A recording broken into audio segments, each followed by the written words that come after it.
The links won't stop. The links won't stop. Matty Renton and the Toon. Man United have been linked loosely with Bruno Guimaraes now. And I can see why. These things happen.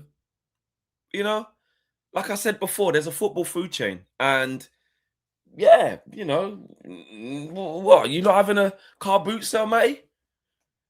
Is this shout out my 90s and 80s babies? Is this a Blue Peter bring and buy sale?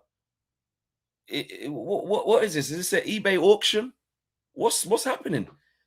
You know what I mean? But we got space for a couple of Brunos. There's space for more than one.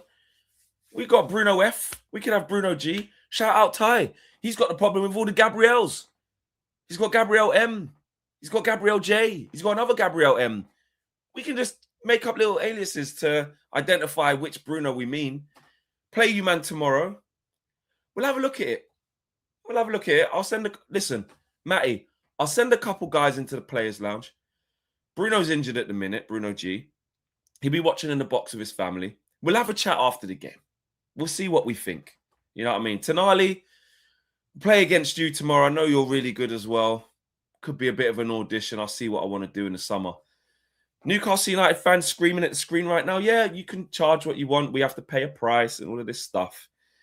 But yeah, Bruno G, 28 years of age. It's not really an INEOS thing. He is very good though. Do like him. 100 million, a 28-year-old, probably not though. But like I said before, we just negotiate the price, and once you've got a player sort of banging on Eddie Howe's door saying, you saw what happened with Isak. You know what I mean? He made it clear he wanted to leave. Not saying Bruno G would do that because he's proper, but once you've got a player who wants to leave, it's a bit difficult to keep him, as the Tuna found out. So don't get angry, Newcastle United fans. I'm just saying. I'm just saying this is how it can run. Bruno G, Man United fans in the chat, let me know, yay or nay. Newcastle United fans, let me hear from you. Matty Renton, what are you saying? Can we talk? Can we talk? Tevin Campbell, can we talk for a minute? That's all I want to know. Let me know. Smash a like on the video, people. Subscribe to the channel if you are new. There are a lot of rumors flying around. We are being linked with quite a few Toon central midfielders. Of course, they've got a good couple there. Sesko the perfectionist, leaving no stone unturned, dedicated to his craft. We're going to talk about what a generational striker we have on and off the pitch. And loads of other things, Owen. Ooh, times 40 still there. Ooh. Well, I was gonna save it for a good morning, folks. I was gonna save it for after the Optimum ad because I'm not sure it's really appropriate for me to go get optimized and then with a sweet in my mouth. That would be true. That would not be great. Yes. But why not? Yeah, I've got one here, Flex. Yeah.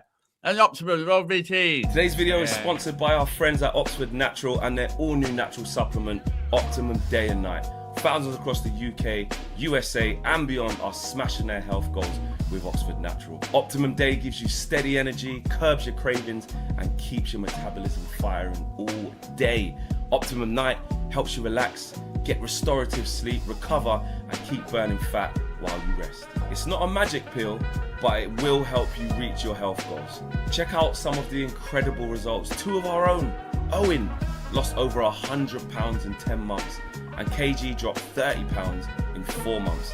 In 8 months, football legend Michael Owen lost 35 pounds, and Robbie from AFTV, Don Robbie, lost over 80 pounds. And in 6 months, Anita, an award-winning immigration lawyer, lost 44 pounds, and Linda, a law firm executive, lost over 50 pounds. No gimmicks, no needles, just results. Oxford Natural, let's get to work.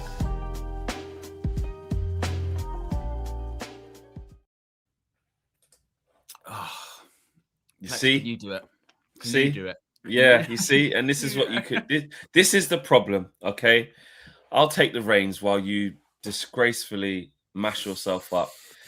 You can scan the QR code right there, yeah, to subscribe and save up to 70% off your Oxford Natural products, your Optimum. You can get your Optimum Day, Owen. Chuck it over here, please. Oh. Optimum Day, Owen. Yeah, throw it. Yeah.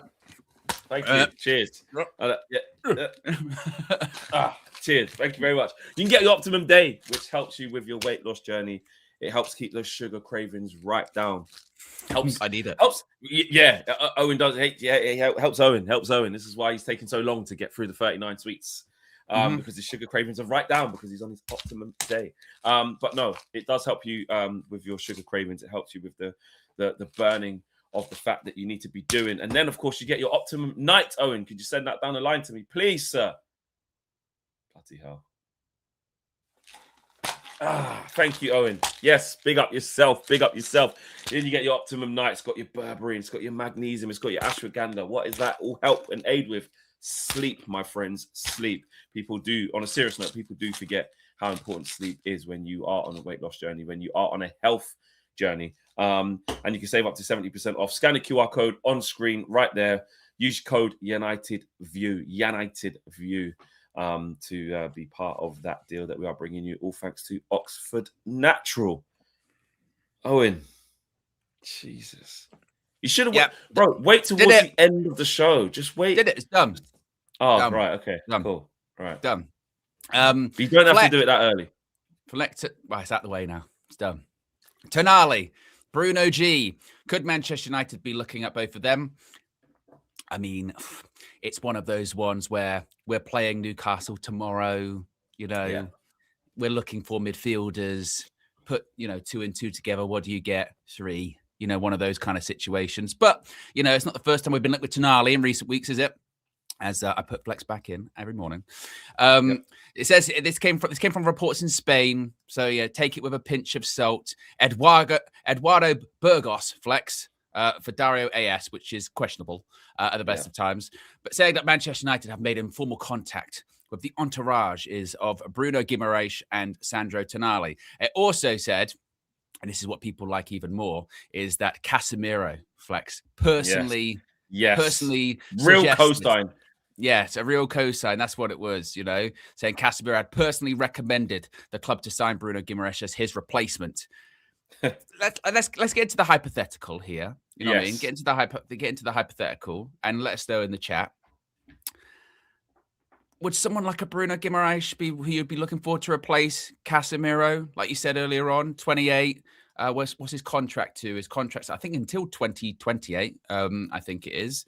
That clause that you had in his contract, he had that clause, didn't he? Where it was it 100 million for a certain period of time, and then that expired. And everyone thought he was going to be going to Manchester City, didn't they, during that period of time? But the time passed for his release clause. Would you be having that, Flex?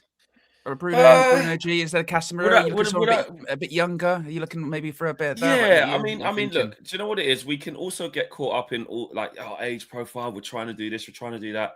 A good player is a good player. He's in his prime. I don't think if you got Bruno G at this age, he's not washed by next year. And this thing, we're literally replacing a 33-year-old who we're going, fucking hell. Tell you what, 34. To get this right. Yeah. He's 34 now. There you go. He's had a birthday since I last looked at that. Yeah, we're literally replacing a 34-year-old who couldn't run the other week. So if that doesn't show you that it's not always about the age thing, then I don't know what will. It's about how you use the player. It's about the attributes of the player, how you build the squad. So in terms of him being 28, I don't care about that. We do need experience in the team. But in terms of him being 28 with the price that it would cost to go and get him, that changes it. So if you're going to spend 100 million on a 28-year-old, it has to be someone who's out of this world. Like, do you know what I mean? Like, so say you was going to say you was going to buy a number 9 who's 28. Say he's going to buy Harry Kane at 28 and he costs 100 something million. We go, well, if you pay him, if you was going to buy Mbappe at 28, you go, fucking, it'll cost you more than 100 million. You know what I mean? If you're going to buy Vinicius at 28, but Bruno G is not that. Do you know what I mean? I wouldn't say he's one of the best midfielders in Europe in his position in terms of how effective he is. That's for sure. But paying that money for a 28-year-old is where that probably doesn't fit. I don't care that he's 28. If you get what I mean. Is that the going rate? Is that the going rate though for a midfielder? Unfortunately, that 100 million plus. I mean, we're talking about that this summer, aren't we? With our midfielders that we're going after. Granted, some of the players we're going after are younger than 28, but if you're buying from the Prem, you're buying from a team that's qualified for the Champions League. What was it, twice out of the last 3 or 4 years? Yes, they might have to sell because of financial reasons. But again, I don't know how that's going to work in the summer because PSR is not going to be a thing. It's now the squad cost ratio. I don't know if it means Newcastle are more or less likely to sell or be forced to in the summer. But like you said in your intro, the precedent has kind of been set a little bit with Newcastle, isn't it? With the Isak saga over the summer of if you push hard enough, and you're going to have to push hard, but if you push hard enough, you can get your way out of the club. Even if you have, and you don't even need to do what Isak did. You just need to express that you want to leave, and if the other club comes in and pays what Newcastle value at, they're not going to hold you back. And they have got PSR issues. They're not going to get in the Champions League again this year, or it would take a miraculous turnaround for them to be able to. That's going to hurt them. As much money as they've got and how much money they're worth, the richest club in the world. We know about their revenues. I spoke about this on the show a few weeks back when I brought up that their revenues, like I think 300 odd million. And you look at Liverpool getting records of 700 million. You look at us getting 600 odd million, finishing fucking 15th and shit like that. And they've been getting in the Champions League, got a lot of money behind them, doing well. Over the last 4 years, they've done really well. Newcastle United bought well, etc. And they can't make more than 300 odd million pounds because that's just hopefully the rules change for them. Well, I say hopefully the rules change. That's what I mean. I don't know. I don't know if there is going to be any difference between PSR and squad cost ratio. And all that kind just of another stuff, name to over the same thing, really. It might be. It might be. I don't know. Yeah. But like you said, I don't mind that he's older. It's just it is. You do bring up a good point though. Of like if you want Elliot Anderson, depending on whether they get relegated or just about stay in the league, we'll see. But those type of ballpark figures of 90, 100, for the type of ones we want for Premier League proven, it is that. It is like 80 to 100. We were being quote for a Baleba last summer, isn't it? I mean, that's the reason we walked away. Do you think, though? Do you think the more realistic is like 75 plus add-ons and stuff like that, rather than like the Declan Rice straight up 105? I think it depends. It's all timing, isn't it? And Caicedo. It's all timing. How much time they've got left on their contract, what position the selling club is in. Because, for instance, if Bruno Guimaraes has got a year left on his contract, he's probably not worth 100 million quid, is he? You know what I mean? He'd probably still be worth a lot, but Newcastle are in a position where they have to sell because time's running out, kind of thing. Otherwise, you're going to let him go on a free. It's a bit like how much did Mark Gahey go for in January in the end? 25, I think. 25, 30. Mark Gay's not worth 25 million, is he? He's worth way more than that. Exactly. But you've got 6 months left on your contract. So that's why the term. Which is a lot of money for 6 months left on your contract, by the way. It's a lot of money for 6 months, but it goes to, you know what I mean, for the player that you get, it's going to look like a bit like a steal, isn't it? So it's all about, again, I think just the term value is kind of fluid, isn't it, really? What is your value? Because it can depend on how good you've been recently, how long you've got left on your deal, what club you're at, who's trying to buy you. Because if you're a European club outside of the Premier League trying to buy the player, that's different to a Premier League club trying to buy a Premier League player. You know what I mean? So I think if we were going to try and get Bruno Guimaraes or even Tonali, to be honest with you, they got a lot of time left on their contracts. Newcastle are a Prem club, so with that comes Premier League tax. Yes, you can try and utilize the situation if they're desperate to leave or Newcastle didn't do well this season, but it's going to cost you a pretty penny, isn't it? You know what I mean? It's going to cost. All Elite says, thanks for the contribution, bro. Good morning to you as always, brother. But is Bruno G the right profile to partner Kobe? That's an interesting question, interesting discussion of who is the right person. What type of midfielder are we looking for in general? What type of midfielder are we looking for to partner Kobe Mainoo? And who should that be? I think it's a good question. I think there's two sides to this. First of all, I think we need numbers to improve the whole department of midfield.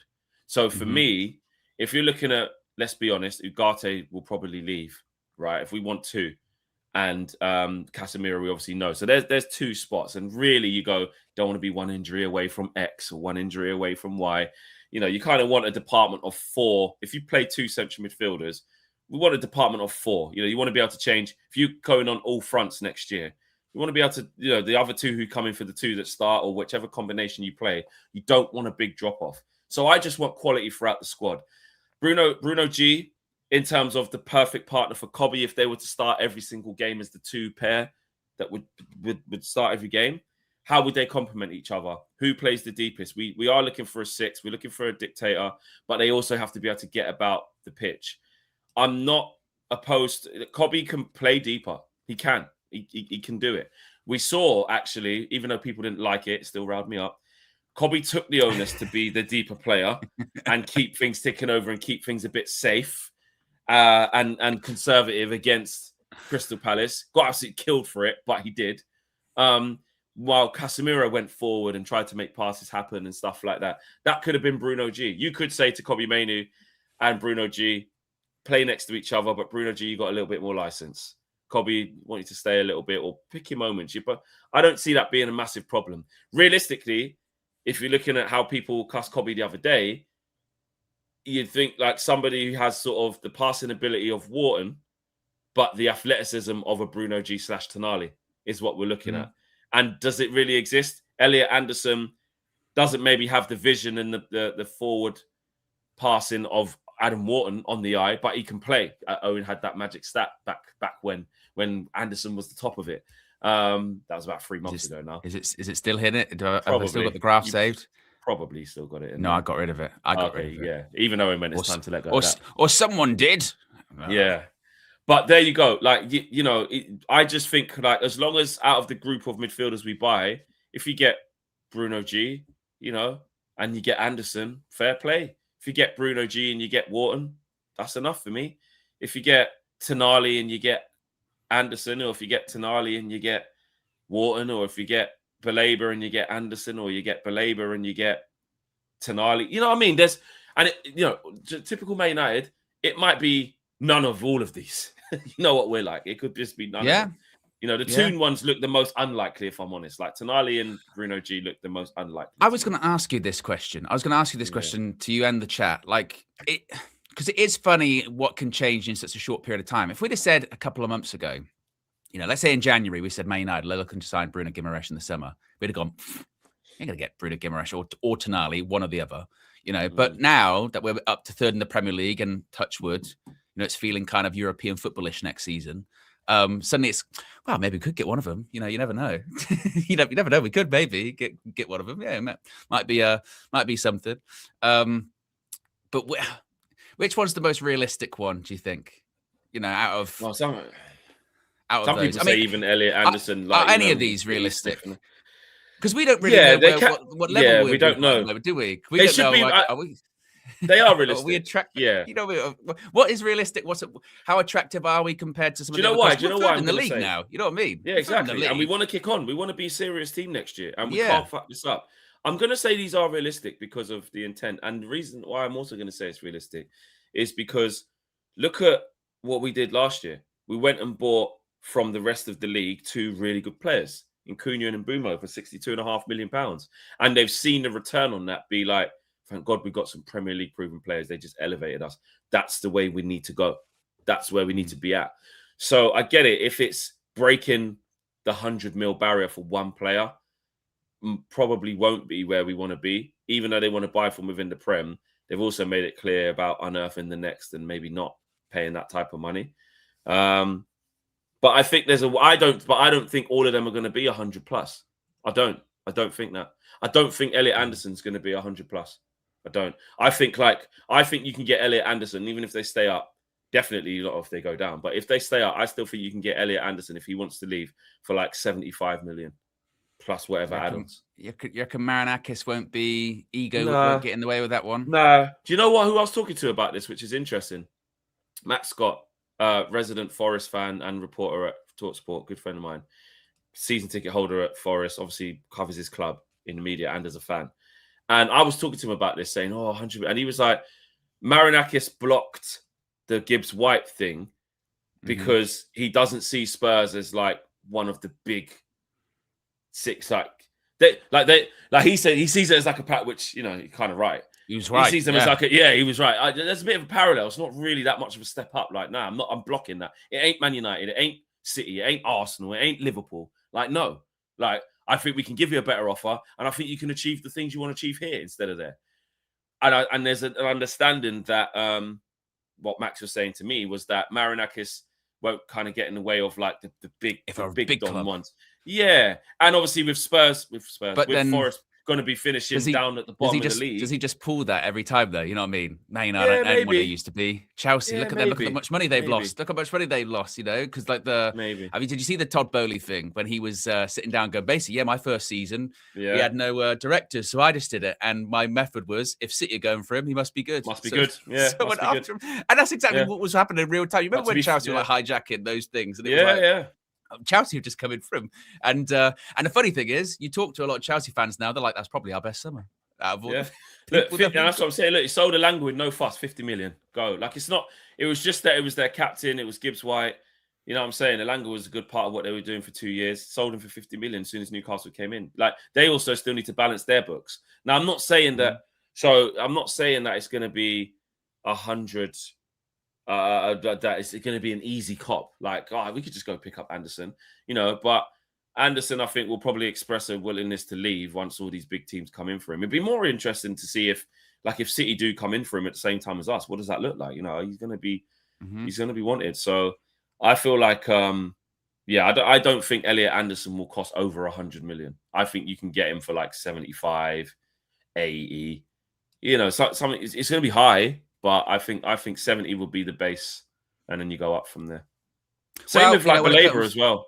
I don't buy Brighton. Brighton won't still have 100. No. Do you know what I mean? You might be able to get him for like 65 plus add-ons or something like that. No, it'll be way down. He hasn't had the best season. Brighton haven't had a good season. They might need to sell. They need to reinvest into their squad, don't they? Not that it'll cost them lots of money because they've got scouts all over the world. But But when it comes to Bruno Guimaraes, let's not say that we don't educate here, Flex, because I have hired a world-renowned football scout to give me a scout report on Bruno Guimaraes. It's called Scout Jupiter. Scout Jupiter has done a really good scouting report on Bruno G. And I can get it up on the screen now. Here you go. Oh, except that it's chat, not chat. That's actually Scout Jupiter. It's a type. Scout Jupiter. But I've asked it for us. A good scout report, and we've got lots of things here. Obviously, you can see the age, right-footed, controller, can play as a 6 or an 8. We can see the valuation. It's all bullshit and all that. Obviously, he's talking about availability. He's talking about the injury. Talking about the captaincy. Talking about his release clause. He's have to be a full summer negotiation and what have you. We've got some impressive and concerning. Wait, hold on. Sorry. So he does have 100 million release clause?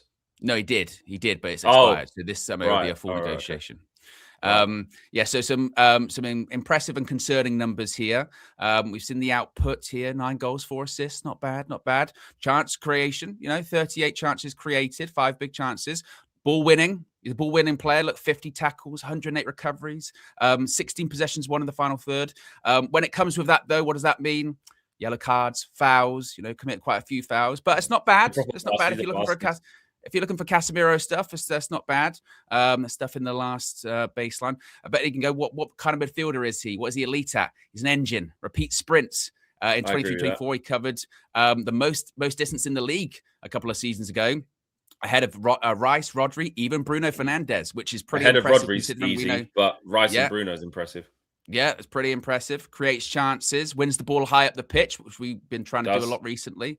High pass completion, meaningful long passing volume, decent long ball accuracy. I think really here, what it looks like, he's an Ugarte, but can actually pass the ball. He's pass the ball and play forward. He's what we thought Ugarte was going to be. Yes. You know what I mean? Exactly. Where would he fit in Manchester United? Pros and cons. The yes case, standards, leadership, is a captain, organizer, sets intensity.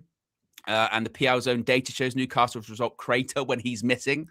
Fixes United's biggest midfield issues, ball progression and counter pressing in one player.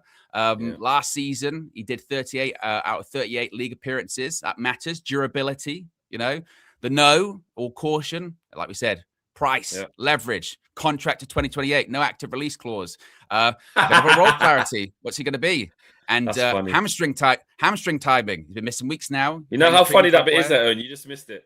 If you buy him as a pure 6, you'll occasionally hate your life in transition.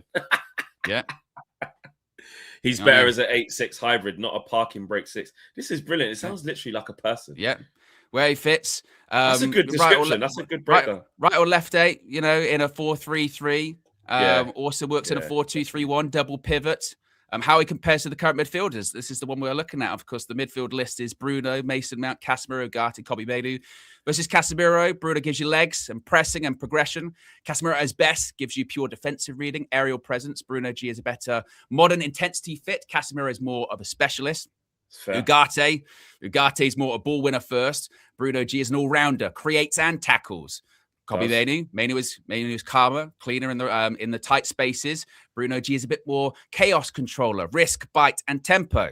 Bruno's a final third. Bruno F, is a final third volume creation. Bruno G is the midfield platform that lets Bruno stay higher, which is what we want. We don't want him deeper. We want him higher. And Mason Mount, I don't know who he is. Does he still play for us, Mason Mount? Yeah, just about. Yeah. I mean, yeah. And then where he compares to sort of the top five leagues or Premier League, he's closer to Barella, Valverde, Rice, 288s with stamina and aggression than a Rodri type metronome 6. What makes him elite tier is the blend. Chances created level is high for a central midfielder. Footmob has been the top bracket versus midfield peers while still putting him up serious defensive volume. So I think the answer is yes. Compared to that. I know. What's brilliant about the scout report / the tacticos, the chipper, the scout chipper, and all of that. Scout it's chipper, like, right at the start, before we even had all that, our eyes from watching this guy already told us all of that. And it just correlates with the breakdown of what he is, that term 288. That's exactly how we see him, innit? And most people who watch Bruno G and watch Newcastle United know exactly what he's like, the bite, the tenacity. He can play an 8, can play a 6, can play left 8, right 8, can play as a 6 and a pivot. Like, it's what we see. It's what we see. Yeah, well, exactly. Some great buzzwords were used of like, this, that, and the other. But that's what I see when I see him. This is interesting what Ulrich says here. I think it's kind of true, actually, where he says this demonstrates he's not a direct replacement for Casemiro, which is true because I'm not sure there is a complete like for like out there. There's not. Cas. You know what I mean? Not. You are gonna. There are. It's quite a special case. You are going to miss, for instance, the threat in the box that he is, or the amount of headed goals he scores. I just don't think we're going to be able to replace that. Anderson wouldn't give you that. Wharton doesn't give you that. Baleba doesn't give you that. Nobody does that where you're aerially good in both boxes like Cass is. Maybe you're Onana, but then Onana would give you that. Maybe because he's aerially strong. You know what I mean? But then you don't get some of the But then you don't get some of the stuff you get with Bruno G or Elliot Anderson or whatever. I think it's not necessarily about direct replacement. It's about evolution of the position, isn't it? 100%. You have to evolve and change into something else. You have to morph. Word to the Power Rangers. You have to morph into something else. You have to change so that it can be just as effective or even more effective in a different way, not by Bruno G contributing his 9 goals from headers at the back post. This is interesting, Flex. Bit of breaking news. Coming from Keith Downey from Sky Sports. Actually, I forgot I can get these up on the screen for you guys. Yes. I forgot that's half of my job in the morning. Yes, coming from Keith Downey, he is saying the following here. Nick Voltemada has gone down with a sickness bug and is a doubt for tomorrow's match against Manchester United. Eddie Howe said there's obviously an illness in the squad after Jacob Ramsey vomited at half-time on Saturday. Oh, yeah, he was vomiting, yeah. He trained yesterday, set to be involved. Voltemada hasn't been seen at training since the weekend defeat. So Newcastle could be without a couple of players. Bit of a sickness bug going on What's there. What's that? The lasagna gate. Lasagna gate Possibly. At West Ham. Yeah. You know what I mean? Yeah. Well, we'll see. We'll see he's available. Still going to be a tough game, guys. Don't be thinking, they got a bout of food poisoning. We should definitely be beating them now. Like, guys, just chill. You know what I mean? It's the Premier League. WJ, yeah, exactly. WJ Barrett says, I genuinely believe the partner and combination is Wharton, Baleba, and Kobbie. They are realistic and also bring back Kone next season as a third midfielder. We need to see how he gets on. He might not be ready. We don't know what's going on with his. Marcel said he was ready. What was it, like 18 months ago? God. Or a year ago? But his thing is because of his claim to fame with the Ahmad thing of saying, like, I'm telling you, this guy's going to be really, really good. He should be playing now. That was when he was at like Rangers. It was like Marcel's always been saying how good he is. But with Kone, I get it. We got to be careful. WJ Barrett also says, please can we do Baleba? I'm really curious. This report is honest. I might hate what it says. All right, I'll do one. I'll do a Carlos Baleba one. Give me a few minutes on that. Yeah, Yeah, it takes its time. This isn't. It's thorough. You know what I mean? Real stuff. It's very, real stuff, very thorough. Yeah, exactly. It's real stuff. I think just like when we was we always have a position that we're really leading up to, and it dominates like the months and weeks leading into the transfer window, sort of back end of the season. It was the same with Cunha. And Bumo didn't dominate. It kind of came really quickly straight after Cunha, which was great. But we knew we needed a striker as well because Rasmus was obviously surplus, and we knew who's the striker going to be. Can we get? Remember, it was Gyökeres, it was Delap, it was Ollie Watkins, it was obviously Sesko. And you're like, who can we get, man? We need to get someone. Which of these is it going to be? And it ends up being Sesko. I just wonder what it's going to be, like who it's going to be, because we need a couple as well. And I just think one of them has to be marquee. One of them has to be a big statement. One of them has to be intent, where you go for the guy and say, right, you're going to be our guy. We'll pay you premium within reason. We'll pay premium dollar for you, premium contract, again, within our new structure. And we believe in you. You're the guy. And then the second one they get is the supporting cast is also good. And that could be a bit more astute in terms of money. Yeah, well, look, when it comes to, you mentioned Sesko, we'll talk about him in just a second. But before then, we're nearly at 1,000 people watching, and we're at 166 likes. So if you haven't already, folks, click the like button and see if we can get it up to 500. Who used to do that, Owen? What's the wrestler? What's his name? Daniel Bryan. Yes, Daniel Bryan. Yes. So when it goes, no. As in, put the likes up. Yes, put the likes up. Yes. Daniel Bryan. Does he still wrestle? Is he done? He recently retired in 2024. He retired as a full-time wrestler. He hasn't wrestled since, but he hasn't ruled out potentially coming back. He does commentary now, sometimes on AEW television. But yes, on Benjamin Sesko, when it comes to recruitment, it's always about the player profile, which is very important. And in Sesko, Flex, we've got a perfectionist. So much so, according to Samuel Lutkers, yes, this is a real thing, folks. Benjamin Sesko is such a perfectionist. He had double glazed windows fitted to his home to block out the air traffic noise from nearby Manchester Airport so his sleeping would improve. Now, as many people pointed out, I'm sure that Benjamin Sesko is a perfectionist. I'm not sure this is the best example of that as well. The guy just wants to get some sleep. That's like me going, I'm such a perfectionist, Flex, that I put a shower in my house so I could actually be clean. It's just be refreshed and ready for work. And par for the course. You know what I mean? You know what I did, Flex? I'm such a perfectionist. I put a toilet in my house so I didn't have to shit on the floor. You know what I mean? What a perfectionist. You know what's mad, Owen? Like, and this is no disrespect or blight on like people who don't have double glazing windows.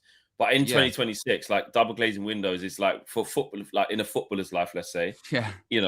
Like is like a stand. If you got there and it was the windows where the thing comes off, like it chips off, like you got to lift them up, and it's like is it plaster? Not plaster. You know the thing where it's the wood window, and it like chips off the paint. The gloss comes off, and it all just the old school. Yeah, old school windows. You get a lot of them in London. You get a lot of them in those Victorian houses and stuff. All the time. Wood one, exactly. If he's buying a £2 million mansion, £3 million mansion as a multi-million-pound footballer, and he goes, "There's no double glazing in there. I need to change that." I doubt it's because it's to optimize my sleep and to make sure that I'm in the best physical. It's because I've bought a fucking brand new mansion. It ain't even got double glazing, bro. That's like saying, there's no internet. There's no internet in this mansion that you bought. So he's installed the fastest internet you can get. So we can. Yeah. What do you mean, bro? That's just a standard thing that should be in his house. And also, again, like you said, he's a multi-millionaire, most likely. And if his place is next to an airport, he's got the money. He'd be like, "Can we soundproof this room, please?" Yeah. You know what I mean? That's it. Exactly. That's what it would be. It's not like, and I don't think everyone's gone, "You're such a perfectionist. What, you want to sleep at night? What?" Flex, I didn't realize. I just stood in the corner like a robot and switched off. I didn't go to sleep in a bed. What? What's this sleep I've heard they're talking about here? I thought Sesko was just a machine. He just plugged in. And it's not just a perfectionist in terms of that. So that because he lives at the airport, so his sleeping would improve. Yes, it's just so he could get I don't have to listen to that fucking noise. It's annoying. It's annoying, bro. Like, it's loud. I live in a flight path. I tell you what, I'm such a perfectionist, Flex, that I put an oven in my house so I can cook my food, as opposed to go out and catch wild animals, and spend all that energy, hunting. He bought an air fryer so that while he's at training, his food can cook. So he gets back and it's ready immediately. He got a slow cooker so he could turn it on in the morning, and by the time he came back, his chili con carne would be ready. You know what I mean? Brilliant. I mean, what a ridiculous story. I mean, my goodness me, Samuel Lutkers, what an absolute bunch of tripe. I tell you what, speaking of this is not tripe, Flex. Look at the impressive numbers by the captain, Bruno Fernandes, right? Bruno Fernandes has created the most chances, 84 in the 25-26 Premier League season so far. Just for comparison of who's close to him, Declan Rice is second with 53. And his are all from corners. I'll tell you that for free. A couple of, don't get me wrong, a couple of things in play where he might get an assist, but most of his he's whipping in chances, and Gabriel's nearly getting his head on the end of it at the back post, but it goes out for a goal kick. Chance created, mate. I just put it on the goalkeeper's head top and caused the melee. Create the chance, mate. Whilst the goalkeeper's in some form of bear hug or something like that from 3 defenders around him. But yes, look at 31 more chances he's created than Declan. Like, it's not even like, oh, he's top of the list, but it's pretty close. Because the rest of them they're all pretty close. Far and away, like it's not even close. Wow, I would love to know what their cutoff point is for a chance, though. Like even in Bruno's case, because the people will say stat padding or whatever, man. He's just playing grenade ball, and then it's just going to someone and they had a shot. So I just want to know, like, what do they define as a chance? Chances that actually result in shooting actions. Always creating a chance, something where, like I said, Declan Rice can cross a corner, and then Gabriel nearly gets it but misses it, and it evades everyone but goes out for a goal kick. But it was close. Like, what is that a chance? I don't know. I don't know. I think it just goes to show, like, is it where someone's had a direct shot? His job is to create, isn't it? You know what I mean? That is what he's in the team to do: create, score goals, and the fact that he's up there. I saw yesterday, it's something like, I saw that stat as well, that he's got 100 goals and 100 assists, only third. It's insane. On this season, it's the most assists in a Premier League season for a United player since 2011, 2012, I think, which was Antonio Valencia. Like, it's you know what I mean? And it's not even, because I agree. Sometimes you can get those things of, stat padding Bruno, and what does it actually lead to? If you're in X position in the league, what is it really useful? But when you're third in the league, and for all of the chat about Bruno, he's captain and he doesn't do this and he doesn't do that. I mean, it's the numbers, even however you want to calculate them, are just ridiculous and astronomical, aren't they? And it's almost like he does it without even people realizing as well. Because just in a quick span of a few minutes at the weekend, it was like he created a penalty, scored the penalty, and then got an assist for the goal. His fingerprints are all over that win. And exactly. It's always like that. His fingerprints are always all over the game. It's just, I will never understand the disrespect, Fleck. I'm fed up. I'm fed up of the shout out Ricky. Obviously, he always does his celebration videos at bollocks. Yeah, well, he does. He when he's in a good mood, obviously he's at the games. He goes. I'm paraphrasing, but he just shouts in the camera and he goes, "Well done, Michael! 6 wins on the trot, amazing!" Like, he just does Ricky stuff. Then in the comments, obviously, I put the Bruno with the wand with the eyes, and everyone else was like, "You're going to give a thing to Bruno," and he's responding to all of them. He says, "Was pretty poor, to be honest, but put a good cross in for the goal." Like, so he's he's being Ricky. He's being Ricky as Ricky will always be Ricky. Big up, Ricky. Yeah, exactly. And did we read the super chat out? No. Scout watch. So this is from Manu. Man United Joseph, I think. Scout watch on Tonali and Guimarães on Wednesday night. Like we said earlier, Guimarães is injured. Whoever gets a goal or assist is Casemiro's spot. Yeah. I mean, like I said, he's going to be injured. Guimarães, he's out for a little while. Done his hammy. Yeah. Did you see these comments from Arnie Slot about the Premier League and about it basically being boring and not great and all this kind of stuff? I wanted to know what you thought about this, and also the chat, just in general. Yeah. It's it's more of a broader football subject, but still it's quite interesting. This is what he said in the press conference, and it was this post from BBC Sport that was kind of going viral yesterday, saying he wasn't a fan of watching the Premier League. Most of the games I see in the Premier League are not for me a joy to watch. If I watch other leagues, I don't think there's so much emphasis on set pieces. One of the reasons is, and that's sometimes funny for me to do, if I watch a Eredivisie game, which I still do, I see goals being disallowed or falls on goalkeepers being given. I'm like, wow, that's a big difference. Here you can almost hit a goalkeeper in his face and the referee still says, just go on. Do I like it? My football heart doesn't like it. Yeah, then thinking about football, I think about 10, 15 years ago about the Barcelona team. Every Sunday evening, you were hoping that they would play. And now most of the games I see in the Premier League are not, for me, a joy to watch. What are your thoughts? What are the thoughts of the chat on that one? Because I saw a lot of sort of mixed reactions to this on social media. He is right, but then also some stats of like Liverpool are right up there are set pieces in the Premier League or whatever this season. And is he just deflecting because Liverpool are having a bad season, or is it a bit of both? You know, is it a bit of both? Yeah, I mean, look, the fact that he's cussing, but Liverpool are top of that, you could also flip it in a neutral stance to say, well, he's making sure that his team can adapt to what this new type of football is. So they're scoring goals from the same set pieces of the way. You have to adapt to the way the game's gone, right? We had to improve our set pieces. We weren't as good as what we are now, scoring as many. Yeah. We used to cuss every week saying, why do we fucking never score for them? This is the new thing. Everyone's scoring from set pieces. You need to be part of the party until it's not the thing anymore. He's not wrong. He's not wrong. I agree with him 100%, actually. This is one of the ones of like the messenger you might not like because it's Liverpool manager and he's there's been other times where he is sour grapes and stuff like that. But this one, I agree with him 100%. I say this all the time. And when you say it, you get called the nostalgia merchant. You get called, you're just an old school thing. There's football so much better now because they're fitter, they're faster, the demands are harder. And you go, the demands are harder, and you look at the current product of the best league in the world, and the demands are not harder at all.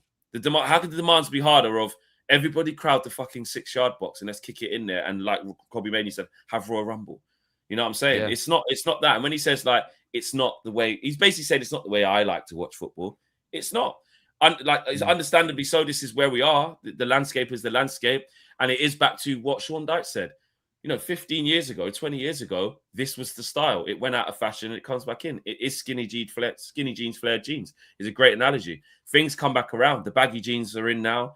They went out for a little bit and then it was spray-on jeans and tight jeans. Do you know what I mean? It is the same thing. Things come back around like a fashion. Everybody wanted to play how Pep was playing. You know what I mean? In triangles and playing out from the back and the goalkeeper putting the ball on the 6-yard box. And then that never used to be a thing. Every goal kick it's a goal kick. Everybody gets up there, I kick it on the 6-yard box, and you challenge for the first, if not the seconds. That is a goal kick. There weren't this. Why do you need to do 10 passes? You can do one. 2 centre-half split.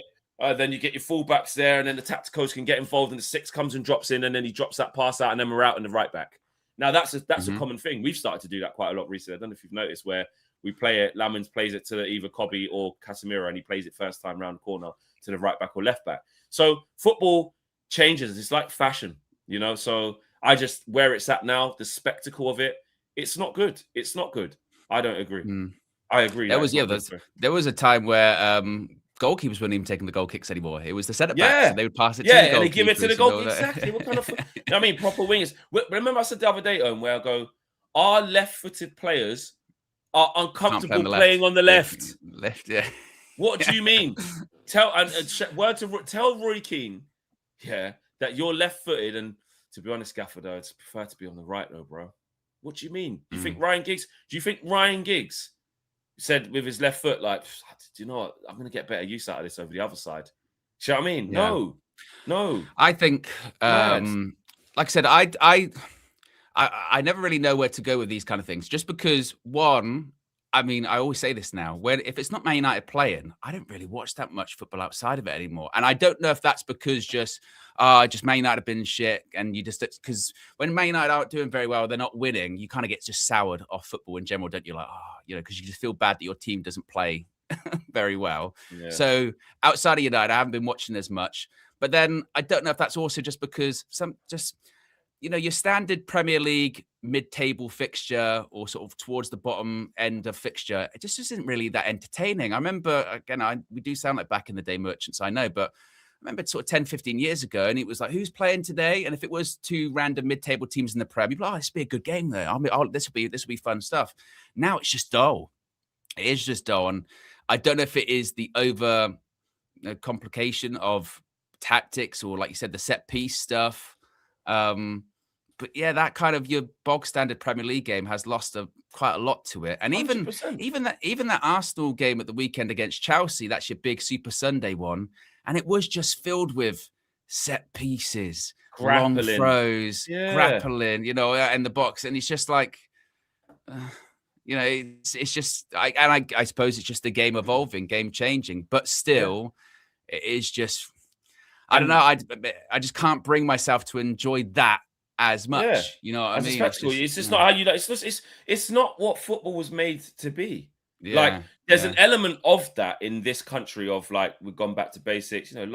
Forget all this, because where I do push back is I don't necessarily hate the fact that trying this tiki taka with the players that ain't generationally good enough to play in this way. Yeah, that used to annoy me as well. Playing to the strengths. Because what I also think.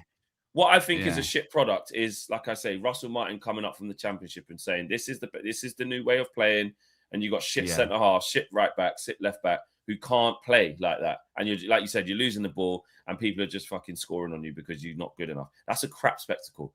Like you have to play. So like Sean Dyche, you go, listen, all of that's nice, but listen, get that ball as forward as quickly as you can, and then we'll play.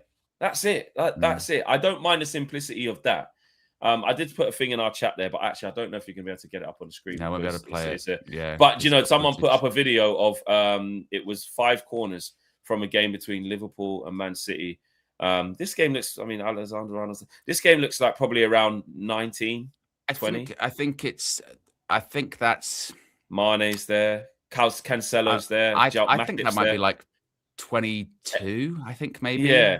But peak Klopp and Pep going at it, and the corners are just so clean. There's no one just running around. Like you have to have a really good routine to be able to actually score. Not just fucking. Well, and also I can just see here, like no one's surrounding Allison or anything like that. It's just like it's not. You can make it a little bit harder than that. Put one guy on. But still, it's just too much. Like the best example was the Lomans one, wasn't it? Against Everton, like they were basically just trying to bundle him into the net. Every Everton player across the goal line try and bundle him in the net. And like Red Baron says there, they need to enforce the rules. They're gonna change it, but the problem is I don't trust the people that create the rules, FIFA or UEFA or what have you, to get that right. Because whenever there is a rule change, they then don't consider what the rule change will mean, and then there's another way to get around it, and it ends up getting worse. I mean, I don't know if you have seen the conversation about Arsene Wenger's, daylight rule when it comes to the offside, and that basically you can be really far ahead of the defensive line as long as one sort of part of your body is touching the line where the player is, which everyone goes, that's great, because that will mean more goals get given. But then at the same time, it will actually just mean defenses just get way, way deeper.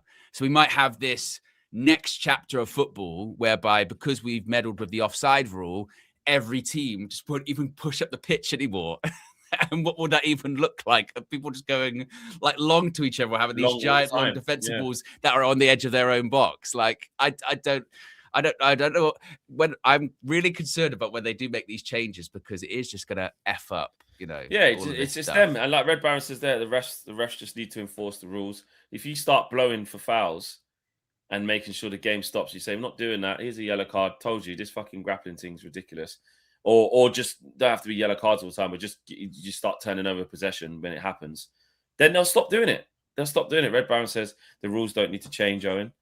Don't need to be changed. Well, they kind of do. They kind of do, though, because the thing is that the reason why Arsenal and others are so successful in doing it is they're not breaking the rules. They're being bent or they're playing within them. Like the Everton one against United, sometimes they pushed it over the line and they committed a foul.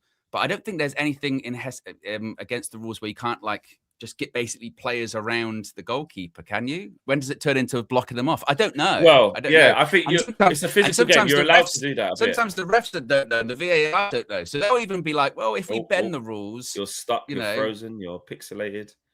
I'll come back. You're on your way back. I always do.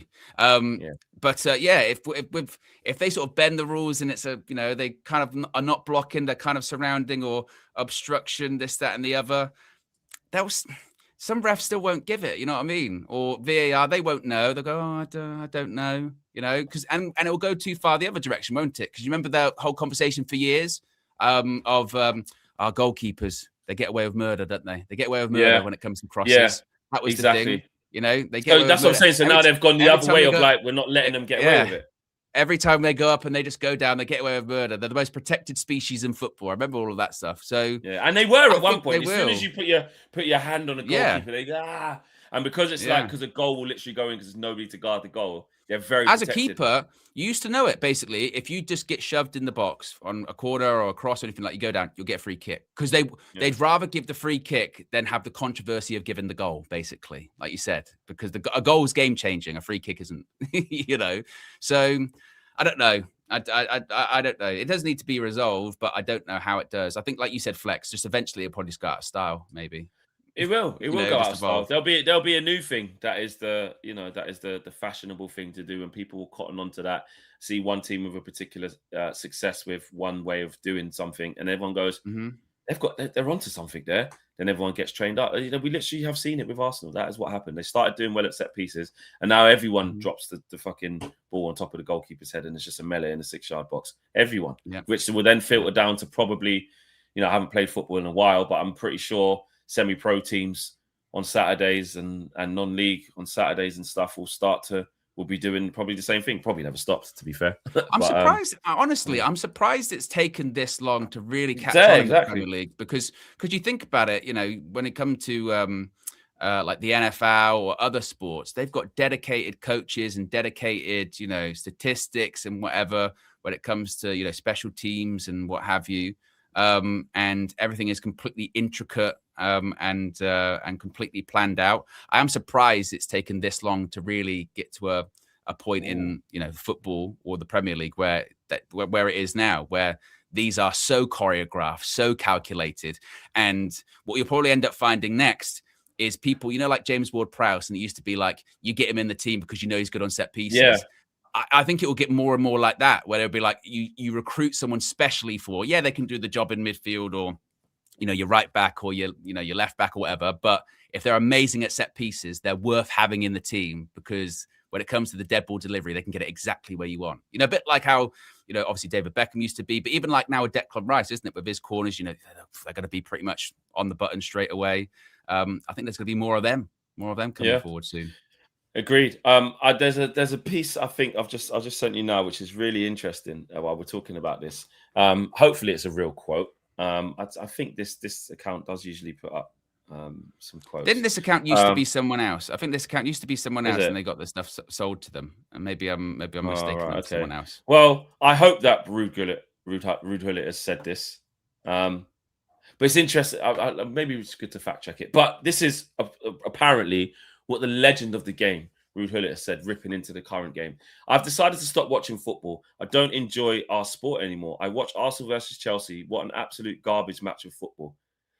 I see players trying to create corner kicks, trying to create throw-ins. I see ball boys ready to give towels to players. Football has become absolutely horrible. I hope this is not the path we are heading at. I'm waiting for players who will take on defenders again. Someone like Lamine Yamal. I am missing the joy. I just don't enjoy football anymore. Everyone is executing tasks on the pitch. Where are the players dribbling? Where are the players with balls? Why is everyone passing? I mean, is there a way of fact-checking that? But even, you're on mute. I just Googled it and I couldn't find it, but okay. Maybe it's fake. But guess what? It sounds like something he would say. And if it is fake, I agree with it anyway, because that's actually a good description of this, you know what I mean? We ain't got an SJA for nothing, yeah? We'll tell you if we think it's fake. I love that. I don't care if it's fake. I still agree. Yeah, that's that You know one of what I like, if you mean? don't like the news, it's not the news you want. If it is, Yeah. we'll talk about it. You know what I mean? But to be fair, what I won't do is say, oh, that's Ruud Gullit, a legend of the game. Maybe he didn't say that, but actually, whoever has written that and said that is Ruud Gullit saying it, just the sentiment of that statement. If I was to say, here's the statement, what do you agree with that statement or not? Don't care who it's come from. I would. That's how I feel. That is a perfect way of summarizing where our game is at. Yeah. I say. And like if it is Ruud Gullit, then great, because he's a football purist, one of the best that ever. Yeah. Played. I do agree, and I just saw that today it's 100 days to go until the 2026 FIFA World Cup, and I suppose just to round it out, you do wonder what that's going to look like with all of these set pieces, right? Is it going to be like tournaments have certain themes, things they're dominated by, like World Cup 2010 was dominated by the Jabulani ball and like moving around or whatever. I wonder if maybe apropos that it's in the USA, maybe it feels very NFL-ish. You know what I mean? It's very, very set pieces. It's very statistical. It's very maybe it gets to like that, and everyone's complaining coming out of it, going, "Oh, this isn't football anymore. This isn't the World Cup. This isn't the celebration of football. This is just set piece off, basically." Maybe it'll be that. I don't know. Did you see this thing as well? Just it's a bit for next year. Just a throwaway exclusive for Mike Keegan, but just that there's no Easter football in the Premier League and Championship next season. FIFA have shifted the international break to include Easter weekend. Domestic leagues not consulted, so FIFA just said, "Yeah, we're doing this." Premier League and Championship to stop on September the 19th and start on October the 10th as well. So Football Fanatics says still waiting for the Baleba report. How dare you suggest I'm a scammer? I've got the Baleba report right here. Okay, we can go through it very, very quickly. Right, I can scroll all the way up because again, it's in depth. So obviously we know how old he is. Left-footed, primarily a defensive midfielder. Got a contract until 2028. Is the value on transfer market 60 million, but it was like 100 million last summer. And Paul Barber said he wasn't for sale. As far as his numbers this season, not great. Got a 6.55 average rating in the Prem. Hasn't really created many chances. Just he's ball-winning midfielder, so we know that kind of stuff. Concerning flags, committed a lot of fouls, been dribbled past, dispossessed. The minutes are quite low. Did have an AFCON period as well. We know, obviously, last season he had an impressive season. Played 34 Premier League appearances, young player of the season. What does he actually mean? He's a modern power six, aggressive in duels, strong at winning second balls, comfortable carrying out of pressure enough to break a press. But he's not yet a metronome who dictates every phase with 70, 90 touches a game. Why Man United would want him? Well, obviously legs, dual winning, age curve, possible resale as well. Press resistant, completes passes at 85.6%, adds progressive long passing and can dribble. Premier League adaptations already done. What could go wrong? Price is superstar DM money. When you're having that, you're paying for what he can become, not what he is today. End product is basically zero this season. Hasn't really created any chances. Yeah, he's not that discipline, guy, chaos moments. Talking about the yellow cards, it's manageable, but at the Old Trafford, the microscope is pretty brutal, and the Brighton leverage is huge. And Lille also get 20% of any fee above 30 million euros, which could encourage Brighton to hold out for the maximum value. Where does he fit? Best fit is the 6 in the double pivot. Can he play as a lone 6? Yes. But at a top club, a lone 6 is where mistakes become goals. Right now, his profile screams dominant in duels more than elite game manager. Compared to the current midfield, Casemiro gives you legs, repeat duels. Casemiro gives you experience and positioning, but less mobility. Baleba is the long-term profile. Casemiro is the short-term know-how. Ugarte, similar win-it-back intent, but Baleba offers more carrying, long-pass variety. Meno is calmer, clearer. Baleba is more physical and vertical. Together could be ideal, is what they say. Mason Mount, don't know who he is. Bruno Fernandes in his final third, chaos and creation. Baleba is about winning territory, so Bruno plays closer to goal. In terms of where he compares to players in the league, he's closer stylistically to Caicedo, Lavia, development track, then a Rodri controller. Brighton themselves are used to selling this archetype for huge fees in Casemiro. In the top 5 leagues, he's comparable role to high potential under 23 6-8 hybrids. The debate is whether United should pay Brighton's premium now or buy the same profile abroad before the Premier League tax hits. So yes, you can see all the questions. You know. Yeah, I think that, again, it's pretty spot on, really, isn't it? Like what he brings, what he doesn't bring. So yeah, Man United got a lot of thinking to do of what that looks like if you bring in Baleba, because he is a facilitator for others to go and do other things. He's not the guy who's going to get you goals and assists and set the tempo, but he'll win the ball back very quickly. He can drive with the ball and then again progress the ball to people who can really affect and be the decisive points of the game. So he's an important position to have. You need someone like that, but should it be him for that type of money? That's the issue. That's the question. Yeah. There you go, guys. Big up yourselves. Psychic Larry says carried away. I like what you did there. And WJ Barrett says perfect partner for Cobby. I am still sold. He's seen enough. He's heard enough. He's read enough. WJ Barrett. So yeah, big up to you, bro. Flexing KG show later on this evening. So make sure you guys are there for that. And of course, match day tomorrow. So have a blessed day. Owen chipping away at the lemons. 39 counting. Well done, bro. Yeah. And I'll do a couple. I'll do a few on the match view tomorrow. So we'll get those numbers down. There you go. I've got right, guys. The weekend as well. She's well, good luck with that. She's gonna see. Yeah, she's gonna see what's going on there. What happened? What's this lemon-like fur on your teeth? your mouth looks like Chernobyl. What's going on here? But it's a whole thing. There you go, people. All right, we are out of here. Take care. Have a blessed day. Peace.